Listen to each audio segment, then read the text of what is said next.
Bom, aqui vamos nós iniciando mais uma semana, então é dia do quadro que vem por aí, onde nós fazemos uma análise dos principais indicadores que vão ser divulgados aqui no Brasil e no mundo, com algumas perspectivas. A respeito especificamente de segunda-feira, eu vou responder uma pergunta que talvez vários espectadores do Fora de Curva estejam com ela na cabeça. Por que o preço dos alimentos aqui no Brasil estão caindo? Tem vários meses que isso vem acontecendo, pelo menos 3, 4 meses, e tem uma explicação muito lógica para isso. Vamos dar uma olhada e realmente não é queda de preço efetiva. Meu nome é Eduardo Starosta e esse é o canal Fora de Curva. Bom, pessoal, como eu falei na introdução desse vídeo, desde maio, o preço dos alimentos aqui no Brasil vem caindo segundo os dados do Índice de Preço ao Consumidor Amplo, IPCA, que mede a inflação oficial brasileira. Mas a gente sempre acostumado a altas de preço, o que explica essa queda, especialmente no ramo da alimentação? E é uma retração que alguns meses chegou a 1% e evidentemente isso desperta o interesse das pessoas mais atiladas, não só em economia, mas com relação ao próprio consumo.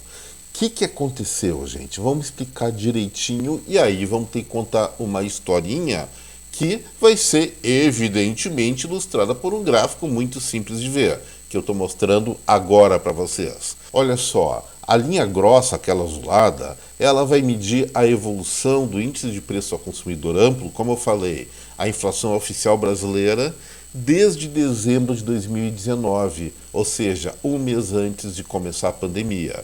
Então é natural que os preços tenham uma alta moderada, sempre, você faz parte da economia em qualquer lugar do mundo.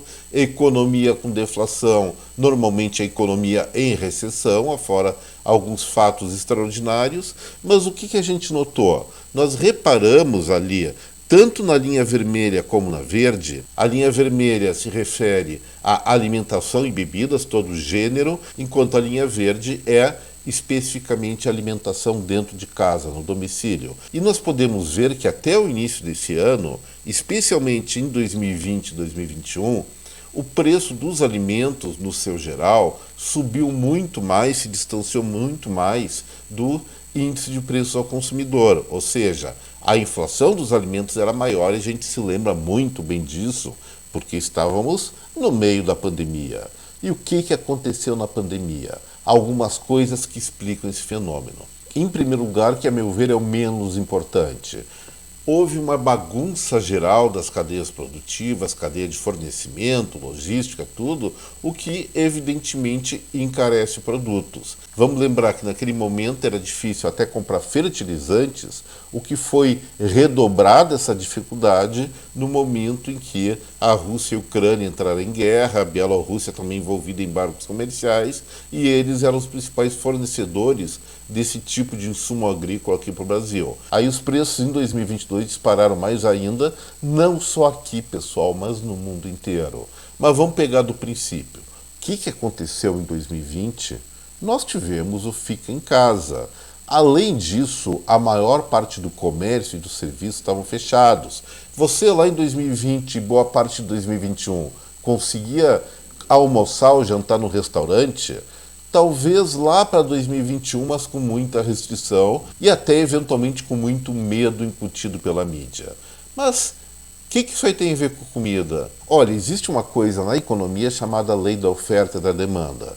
Recordando novamente, no isolamento social, que durou vários meses, especialmente aqui no Brasil e em vários outros países do mundo também, supermercados e farmácias e algumas lojas de conveniências eram as únicas coisas que estavam restritamente abertas. E todo mundo preso em casa, não tinha muitas alternativas de lazer.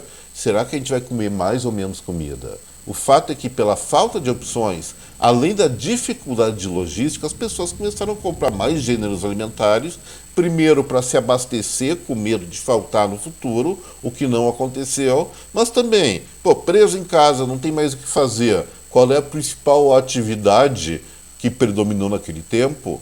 Engordar, comer mais. E aí tem uma dada oferta de alimentos, aumenta a demanda, esses alimentos, além de todas as dificuldades logísticas, sobem de preço. Além do mais, como eu falei, Supermercados eram dos únicos estabelecimentos comerciais que podiam ficar abertos, alguns armazéns, lojas de alimentos menores. E por falta de opção do que fazer, as pessoas passaram a ir mais no supermercado e passaram a gastar mais. E isso foi um fenômeno não só brasileiro, foi um fenômeno global, aconteceu aqui, aconteceu na Europa, aconteceu nos Estados Unidos, em vários lugares do mundo. O preço dos alimentos, foi para cima. Tudo bem, acabou a fase mais aguda da pandemia, tivemos, como eu falei, o segundo revés, que foi guerra entre Rússia e Ucrânia, fazendo com que a dificuldade de conseguir fertilizantes ao nível global pressionasse ainda mais os alimentos para cima, no preço para cima. Mas a partir do momento que as coisas vão se normalizando nessa cadeia produtiva, mesmo que a guerra entre Rússia e Ucrânia continue, houveram substitutos de fornecimento global de fertilizantes, os preços dos alimentos tendem a cair. O que aconteceu? As pessoas voltaram a comer em restaurantes, tiveram mais oportunidades de fazer outras coisas que não fosse restrito à sua residência, então a procura por alimentos caiu. E cai a procura por alimentos, então a oferta é maior do que a necessidade de consumo das pessoas, o preço cai e é isso que está acontecendo, é isso que aconteceu em maio, junho, julho, agosto e provavelmente se repita em setembro. A segunda pergunta que não quer calar, será que o preço dos alimentos vai voltar a ser o que era, pelo menos na comparação com o índice de preço ao consumidor, na comparação com a inflação de longo prazo? O que ocorria lá no início, no final de 2019, aliás, a resposta é não. Por enquanto, em termos de alimentos no domicílio, nós temos uma alta acumulada daquele período até agora, até o final de agosto, de 13,15%. Já foi 19,6% no início do ano. O que vai acontecer, gente? A economia existe uma outra regrinha, chamada rigidez dos preços para baixo. É aquela coisa, eu vou dar um exemplo com a própria vida de cada um. Se você é empresário, consegue subir o seu preço, vai baixar sem no mole ou vai querer manter o preço mais alto que aumenta a sua lucratividade? E se você é trabalhador, tem um emprego, consegue um aumento de salário, e aí depois de uns meses vem o patrão e fala, desculpa, pensei que as coisas iam melhor no nosso negócio, mas parece que piorou, eu vou ter que reduzir o seu salário para os padrões que eram anteriormente. Você aceitaria passivamente isso? É claro que não. Ia negociar o máximo possível para manter o maior salário que você conseguisse. E nas mercadorias funciona a mesma coisa. Quem produz, quem distribui, quem vende é muito resistente a baixar preço, só vai baixar se é obrigado. Então é muito difícil, gente, que os preços da carne, dos vegetais, dos cereais, de todas as frutas, voltem aos patamares que eram lá no final de 2019 e início de 2020. Mas a tendência, sim, é que esses preços continuem caindo, pelo menos agora em setembro, talvez em outubro, até chegar num ponto de equilíbrio, até tiver novas pressões altistas.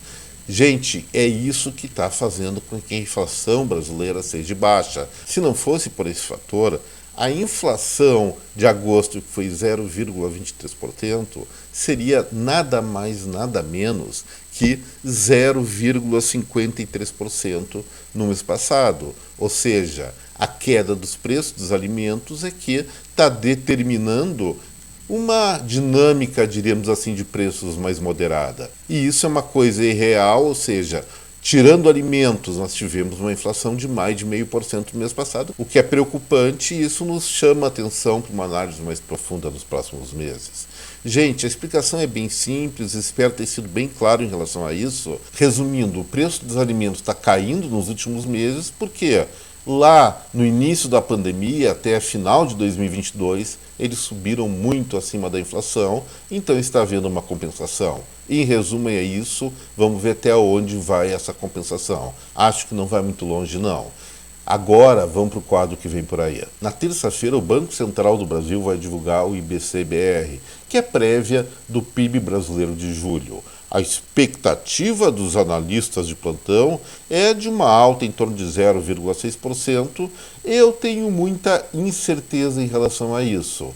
O que eu posso dizer? Nós já temos dados da produção da indústria, do comércio de serviços de julho e mostra que no âmbito das fábricas o desempenho foi muito pífio, nos serviços houve uma desaceleração muito grande e no comércio, até eu comentei sobre isso na sexta-feira muito rapidamente, os dados para mim não são muito congruentes. Eu não acreditei muito na informação. Mas a tendência é que, estando os dados do Banco Central bem calculados, é que o PIB brasileiro em julho, por esse indicador, continue sim positivo na comparação com o mesmo mês do ano anterior, do ano passado, 2022, portanto, mas em processo de franca desaceleração. Amanhã nós vamos ter uma resposta bem mais objetiva em relação a isso. E saindo aqui do Brasil, indo para os Estados Unidos, na quarta-feira eles vão divulgar um indicador que eu pessoalmente acho importantíssimo, especialmente para quem tem interesse aqui no Brasil de exportar madeira e móveis lá para a América do Norte, que é o índice deles de construção de casas novas. A projeção deles é de uma alta de 2,7% para agosto, sendo que em julho cresceu 3,9%, junho caiu 8%, mas porque maio cresceu 21,7%. Em princípio, os norte-americanos ainda estão numa coisa que eles chamam de crise imobiliária, mas parece haver indicadores mostrando que isso vai passar por uma reversão. Tem indicativos que o preço da madeira, inclusive, está reagindo, está começando a subir. E como eu falei, isso é muito bom se consolidar essa recuperação de mercado para as empresas e para os trabalhadores do ramo de madeira e móveis aqui no Brasil. E na quarta-feira, aquela coisa, vai sair a nova Selic, a taxa básica de juros aqui no Brasil.